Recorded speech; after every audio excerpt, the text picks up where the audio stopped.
So hello everyone, नमस्कार दोस्तों, स्वागत है आप सभी का आपके अपने परिवार सोनी एजुकेशन क्लासेस में। और आज है साथियों आपकी 23 मार्च। और आज हम 23 मार्च से बनने वाले सभी मोस्ट इंपॉर्टेंट करंट अफेयर्स को देखने वाले हैं।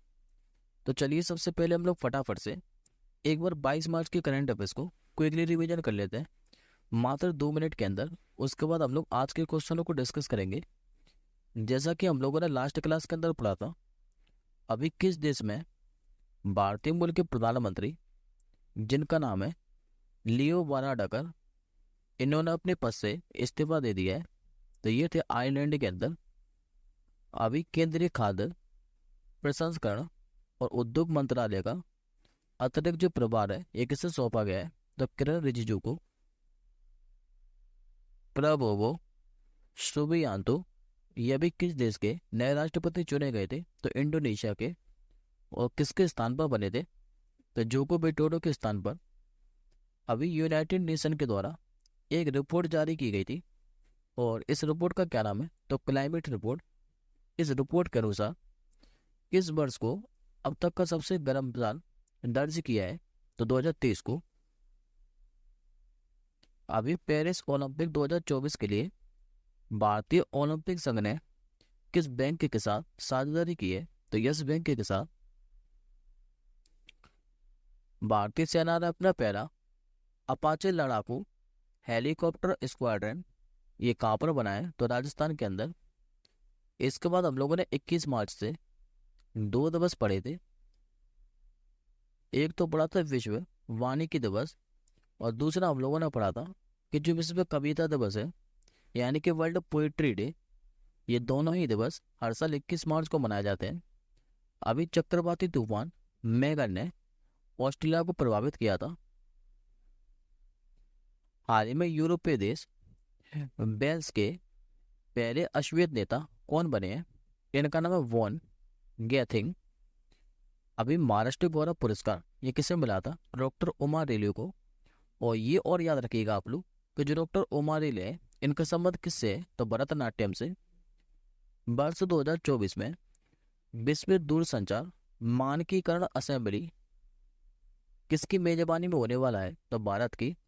और लास्ट क्वेश्चन हम लोगों ने पढ़ा था कि हाल ही में वर्ष 2024 का भारत का दूसरा यूनिकॉर्न जो स्टार्टअप है ये कौन सा बना है? इसका नाम है परफ्यूज। अब आज का पहला क्वेश्चन देखिए। आज कब का पहला क्वेश्चन ही मोस्ट इंपोर्टेंट रहने वाला है।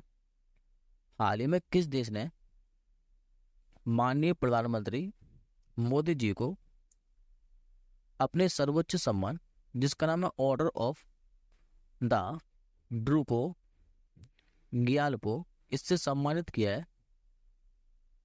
तो अभी माननीय प्रधानमंत्री मोदी जी क्या है कि 2 दिन की भूटान की यात्रा पर है, और ये 22 मार्च से लेकर 23 मार्च तक भूटान की यात्रा पर है। और यहीं पर भूटान में इनको सर्वोच्च सम्मान order of the Druk Gyalpo से सम्मानित किया है। और एक बात मैं आप लोगों को बता दूं कि इस सर्वोच्च नागरिक सम्मान को पाने वाले यह पहले बेतीसी शासन अध्यक्ष भी बन चुके हैं। इससे पहले यह अवार्ड किसी को नहीं दिया गया। अच्छा, इनको ये अवार्ड दिया किसने है? तो भूटान के राजा, जिनका नाम है नामग्याल वांगचुक। अब बात करें भूटान के बारे में, तो भूटान की राजधानी क्या है? तो ये आपकी थिम्पू। मुद्रा क्या चलती है? तो नगुल तरम। और यहाँ के राजा मैं आपको बता चुका हूँ, जिनका नाम है नामग्याल वांगचुक। जबकि यहाँ के प्रधानमंत्री कौन है? तो शेरिंग टोबगे। और अगर आप लोगों को याद हो तो जो शेरिंग टोबगे है, ये भी 5 दिनों की भारत की यात्रा पर हुए थे। अब आज के अगले क्वेश्चन को बढ़ते हैं। अभी मार्च 2024 में विश्व बिलियर्ड्स संग्रहालय के हॉल ऑफ फेम में शामिल किसे किया गया है? इनका नाम है पंकज अडवाणी। आंसर हो जाएगा आपको ऑप्शन नंबर डी। देखिए साथियों, अगर आप लोग हमसे डेली करंट अफेयर्स की क्लास में जुड़ते हैं तो हम लोगों ने कई बार पंकज अडवाणी के बारे में पढ़ा है। इनका जो संबंध है ये बिलियर्ड्स से है। और पंकज अडवाणी ने क्या है कि बिलियर्ड्स का जो पहला विश्व खिताब है इस साल 2005 के अंदर जीता था। और यदि आप लोगों से पूछे ये जो विश्व बिलियर्ड्स संग्रहालय है ये स्थित कहाँ पर है, तो चीन के शंगदाव के अंदर। अब बात कर लेते हैं पंकज अडवाणी के बारे में। तो इनको 4 पुरस्कारों से सम्मानित किया जा चुका है। चारों के चारों सम्मान हम लोग डिस्कस कर लेते हैं। तो इनको सबसे पहले दिया गया था 2004 के अंदर अर्जुन पुरस्कार। फिर दिया गया था इनको 2006 के अंदर मेजर ध्यानरत्न खेल पुरस्कार। इसके बाद इनको 2009 के अंदर दिया गया था भारत का चौथा सर्वोच्च नागरिक सम्मान जिसका नाम है पद्मश्री। जबकि इनको 2018 के अंदर भारत के तीसरा जो सर्वोच्च नागरिक सम्मान है जिसका नाम है पद्म भूषण, इससे भी इनको सम्मानित किया जा चुका है। अब आज के अगले क्वेश्चन की ओर बढ़ते हैं। हाल ही में चौथे संघाई सहयोग संगठन स्टार्टअप फोरम ये कहाँ पर आयोजित किया गया है। तो देखिए साथियों, वो जो संघाई सहयोग संगठन स्टार्टअप फोरम है इसका जो चौथा संस्करण है यह भी 19 मार्च 2024 को भारत की राजधानी नई दिल्ली के अंदर आयोजित किया गया है। तो आंसर हो जाएगा आपको ऑप्शन नंबर बी। और इस बैठक में क्या है, ये जो संघाई सहयोग संगठन है यानी कि संघाई कॉरपोरेशन ऑर्गेनाइजेशन, इसके सभी सदस्य देशों के प्रतिनिधियों ने इसमें भाग लिया है। बात करें संघाई सहयोग संगठन के बारे में तो ये 2001 के अंदर स्थापित किया गया था। जबकि इसमें भारत और जो पाकिस्तान है ये 2017 के अंदर इसके सदस्य बने थे। और इसी में बात करें संघाई कॉरपोरेशन के बारे में और डिटेल, तो जो वर्ष 2001 के अंदर संघाई कॉरपोरेशन ऑर्गेनाइजेशन के गठन से पहले इसमें खाली 5 ही देश थे। और ये 5 देश कौन कौन से थे, तो एक तो था इसमें कजाकिस्तान, दूसरा था इसमें चीन, तीसरा था इसमें किर्गिस्तान, चौथा था इसमें रूस और पांचवा था तजाकिस्तान। तब इसे संघाई 5 के नाम से जाना जाता था। लेकिन 2001 के बाद इसमें एक देश और शामिल हुआ जिसका नाम है उज्बेकिस्तान। तब इसका जो नाम बदल कर है ये संघाई कॉरपोरेशन ऑर्गेनाइजेशन कर दिया गया था। और वर्तमान में इसमें कितने सदस्य देश शामिल हैं, तो 8। 8 कौन कौन से हैं, तो इनको याद करने के लिए आसान ट्रिक है। भारत पाकिस्तान के बारे में तो आप लोग जानते हैं, ये हुए थे 2017 के अंदर इसमें शामिल। इसी में एक देश और रख लीजिए आप लोग, चीन। 3 तो हो गए ये देश। और जितने भी तान वाले देश हैं, खाली इसमें आप लोग तुर्कमेनिस्तान को हटा दीजिएगा। तुर्कमेनिस्तान को छोड़कर जितने भी तान वाले देश हैं ये सभी के सभी इसके सदस्य हैं। जैसे कि कजाकिस्तान, किर्गिस्तान, तजाकिस्तान, उज्बेकिस्तान, ये चारों के चारों जो तान वाले देश हैं ये इसके मेंबर है। अब आज का अगला क्वेश्चन देखिए। अभी लोकतंत्र के लिए तीसरे शिखर सम्मेलन की मेजबानी ये किस देश ने की है, आंसर हो जाएगा आपको option number D, south Korea ने। दरअसल साथियों जो साउथ कोरिया है इसने 18 से लेकर 20 मार्च 2024 तक साउथ कोरिया के सियोल में लोकतंत्र के लिए तीसरे शिखर सम्मेलन की मेजबानी की है। अच्छा, इस शिखर सम्मेलन का उद्घाटन किसने किया है, तो दक्षिण कोरिया के राष्ट्रपति यू सुक योल ने। और ये जो तीसरा शिखर सम्मेलन है ये मुख्य रूप से गलत सूचना, डीप फेक और कृत्रिम बुद्धिमत्ता से लोकतंत्र को होने वाले खतरों पर केंद्रित था। बात करें आप लोगों के इसके विषय के बारे में, तो इसका विषय क्या था, तो डेमोक्रेसी फॉर फ्यूचर जनरेशन, ये इसका विषय था। अब इसी के बाद सारे में बात करते हैं साउथ कोरिया के बारे में। तो मैंने अभी आपको 2 दिन पहले भी पढ़ाया था साउथ कोरिया के बारे में। ये रहा आपका ब्लू कलर से साउथ कोरिया। और साउथ कोरिया और नॉर्थ कोरिया के बीच में कौन सी सीमा रेखा स्थित है, तो याद रखिएगा पूछा हुआ क्वेश्चन है एग्जाम में।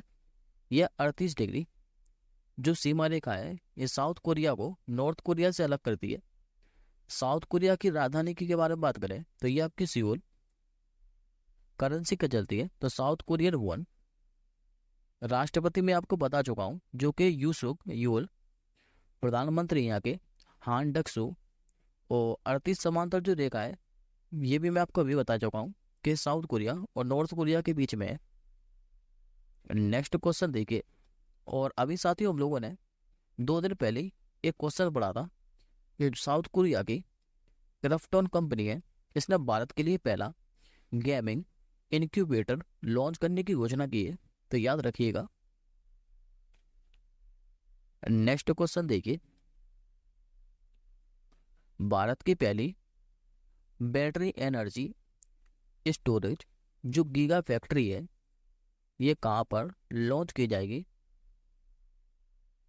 ये लॉन्च की जानी है जम्मू कश्मीर के अंदर। आंसर होगा आपको ऑप्शन नंबर बी। दरअसल भारत की जो पहली बैटरी एनर्जी है स्टोरेज गीगा फैक्ट्री, ये जम्मू कश्मीर में लॉन्च की जाएगी। और कंपनी के बारे में बात करें तो इसकी जो स्थापना है ये गुड इनफ एनर्जी के द्वारा की जाएगी। बात करें जम्मू कश्मीर के बारे में तो अभी रिसेंटली जम्मू कश्मीर से भी हम लोगों ने 2 करंट अफेयर्स के क्वेश्चन पढ़े थे। एक तो हम लोगों ने पढ़ा था ऑपरेशन कामधेनु, जो कि मवेशियों की तस्करी को रोकने के लिए शुरू किया गया था जम्मू कश्मीर के अंदर। और दूसरा अभी हम लोगों ने 2 दिन पहले ही पढ़ा है कि पहली बार जो फॉर्मूला 4 कार रेसिंग है, ये जम्मू कश्मीर का जो श्रीनगर है, यहाँ पर जो डल झील है इसी के पास में आयोजित की गई है। और जम्मू कश्मीर के उपराज्यपाल कौन है? तो इनका नाम है मनोज सिन्हा। नेक्स्ट क्वेश्चन देखिए। अभी किस देश ने डिस्पोजेबल ई सिगरेट पर प्रतिबंध लगाने की घोषणा की है? तो ऐसा करने वाला जो देश बना है ये बना अभी न्यूजीलैंड देश। करेक्ट आंसर होगा आपको ऑप्शन नंबर ए। दरअसल जो न्यूजीलैंड सरकार है इसने डिस्पोजेबल ई सिगरेट या फिर इसी को वेब्स सिगरेट भी बोलते हैं, इस पर प्रतिबंध लगाने की घोषणा कर दी है। अच्छा, इसका उद्देश्य क्या है? तो धूम्रपान को चरणबद्ध तरीके से समाप्त करना। 18 वर्ष से जो कम उम्र के नाबालिग हैं इनके ई सिगरेट बेचते हैं तो इन पर जुर्माना लगाया जाएगा। और ये नए जुर्माने और जो नया दंड है ये क्या रखा गया है? तो जो खुदरा विक्रेता अगर सिगरेट बेचता हुआ पकड़ा गया तो उस पर $1,00,000 का जुर्माना लगाया जाएगा। लेकिन अगर व्यक्तियों को पकड़ा गया तो उस पर 1,000 न्यूजीलैंड डॉलर का जुर्माना लगाया जाएगा। बात करें न्यूजीलैंड के बारे में तो ये रहा साथियों आपको मैप में न्यूजीलैंड। न्यूजीलैंड की राजधानी क्या है? तो वेलिंगटन। मुद्रा क्या चलती है? तो न्यूजीलैंड डॉलर। और वर्तमान में यहाँ के प्रधानमंत्री कौन है? तो क्रिस्टोफर लक्सन। अच्छा, इससे पहले भी जो 2 देश हैं, एक का नाम है ब्रिटेन और दूसरा है ऑस्ट्रेलिया, ये दोनों भी डिस्पोजेबल ई सिगरेट पर प्रतिबंध लगा चुके हैं। नेक्स्ट क्वेश्चन देखिए। विश्व में जो डाउन सिंड्रोम दिवस है ये प्रति वर्ष कब मनाया जाता है? तो यह दिवस मनाया जाता है आपका प्रति वर्ष 21 मार्च को। आंसर हो जाएगा आपका ऑप्शन नंबर ए। हर साल 21 मार्च को क्या है कि पूरी दुनिया में विश्व डाउन सिंड्रोम डे मनाया जाता है। और ये जो डाउन सिंड्रोम है ये एक जेनेटिक बीमारी है। और ये डाउन सिंड्रोम वाले बच्चे जो है ये आम बच्चों से अलग होते हैं, क्योंकि इनमें असामान्य कोशिका विभाजन के कारण गुणसूत्र 21 से अतिरिक्त अनुवांशिकी सामग्री की वजह से होता है। और हर साल ये किसी न किसी विषय के साथ मनाया जाता है। 2024 के लिए इसका विषय क्या रहने वाला है? And the stereo type he event. ये 2024 के लिए वर्ल्ड डाउन सिंड्रोम डे का विषय है। अब बात करें इस दिवस की घोषणा कब की गई थी? तो जो संयुक्त राष्ट्र महासभा है यानी कि यूनाइटेड नेशन जनरल असेंबली, इसने 2011 के अंदर विश्व डाउन सिंड्रोम दिवस मनाने की घोषणा की थी। जबकि पहली बार कब मनाया गया था? तो 2012 के अंदर। अगला क्वेश्चन देखिए। अभी इंडियन स्टील एसोसिएशन के अध्यक्ष ये कौन बने हैं? नाम है इनका साथियों नवीन जिंदल। करेक्ट आंसर होगा आपको ऑप्शन नंबर सी।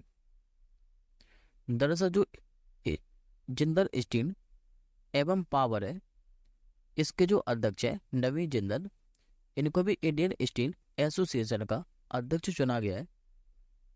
और इन्होंने स्थान किसका लिया है, तो इन्होंने स्थान लिया है दिलीप ओमन का।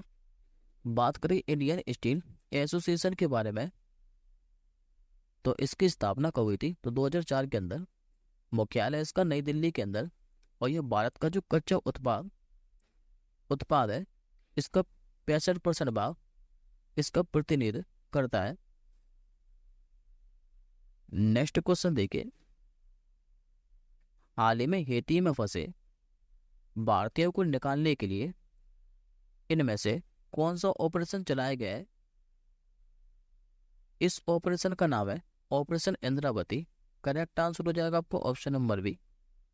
दरअसल साथी जो भारत है, इसने भी हेती से अपने नागरिकों को सुरक्षित निकालने के लिए ऑपरेशन इंद्रावती शुरू किया है।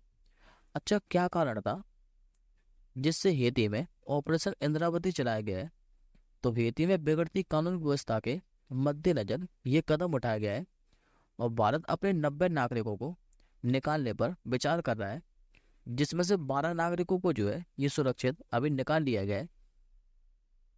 बात करें हेती के बारे में, तो हेती जो है ये उत्तरी अमेरिका महाद्वीप से संबंधित है।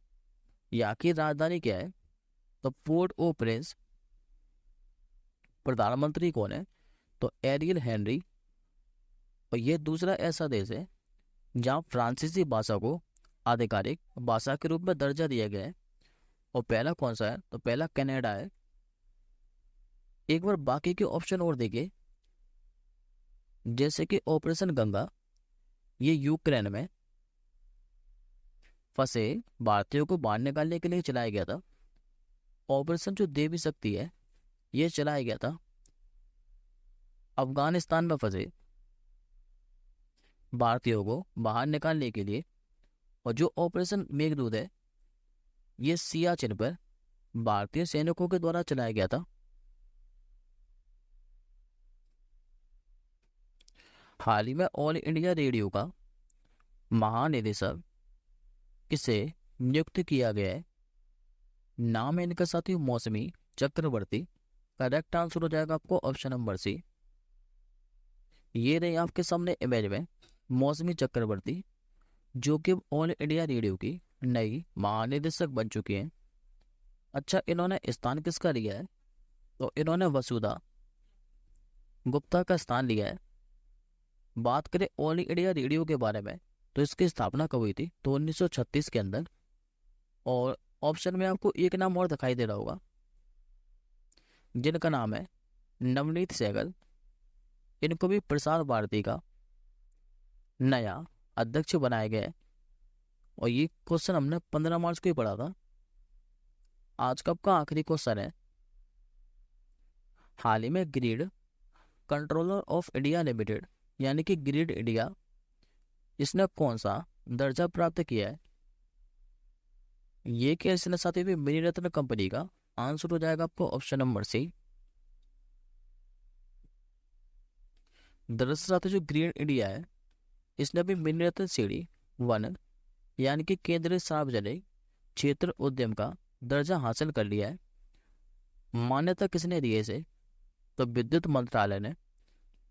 और वर्तमान में विद्युत मंत्री कौन है, तो इनका नाम आर के सिंह। किसी भी कंपनी को मिनी रत्न कंपनी श्रेणी का दर्जा कब दिया जाता है, तो कंपनी ने पिछले 3 वर्षों से लगातार लाभ प्राप्त किया हो और साथ ही 3 साल में एक बार कम से कम 30 करोड़ रुपए का शुद्ध लाभ अर्जित किया हो, तभी किसी कंपनी को मिनी रत्न कंपनी का दर्जा दिया जाता है। और अब भारत में जो मिनी रत्न कंपनियों की संख्या है, ये 62 हो चुकी है। बात करते हैं अब grid controller of India limited के बारे में, तो इसकी स्थापना हुई थी 2009 के अंदर। मुख्यालय आपको देखने को मिलेगा नई दिल्ली के अंदर।